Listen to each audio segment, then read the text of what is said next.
Manusia bisa dikloning dan dunia tidak mau mengakuinya. Bayangkan kamu bisa lahirkan kembali Einstein, Newton, Darwin, semua jenius terbesar dalam sejarah manusia, bukan lewat buku, bukan lewat film, tapi sebagai manusia nyata yang hidup dan bernafas hari ini. Ambil DNA mereka yang masih tersimpan dan ciptakan salinan sempurna mereka di laboratorium.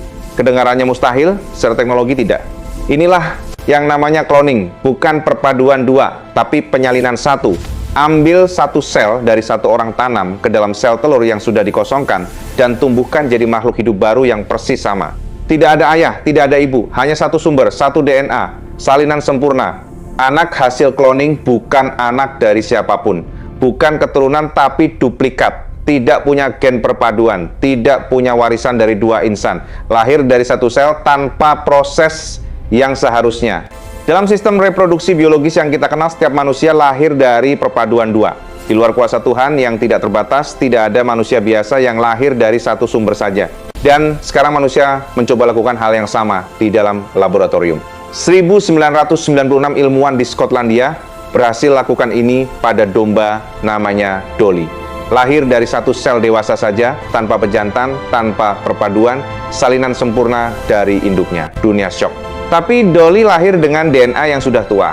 Tubuhnya berkembang normal, tapi selnya sudah seperti domba, berumur 6 tahun sejak hari pertama lahir.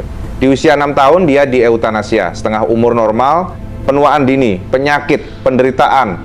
Tapi dunia tidak berhenti. Setelah Dolly sapi, babi, kucing, anjing, kuda semua berhasil dikloning, 2018, monyet pertama berhasil dikloning di Cina, spesies paling dekat dengan manusia.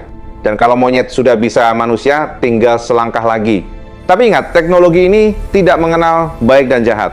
Kalau bisa lahirkan kembali Einstein, bisa juga lahirkan kembali Hitler.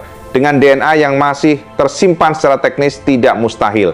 Satu sel, satu keputusan, dan dunia bisa berubah selamanya. Ada yang klaim hal ini sudah dilakukan pada manusia, sudah lahirkan manusia tanpa ayah, tanpa ibu, hanya salinan dari satu orang saja. Tapi buktinya disembunyikan. Spill di part 2, follow saya teknologi dulu.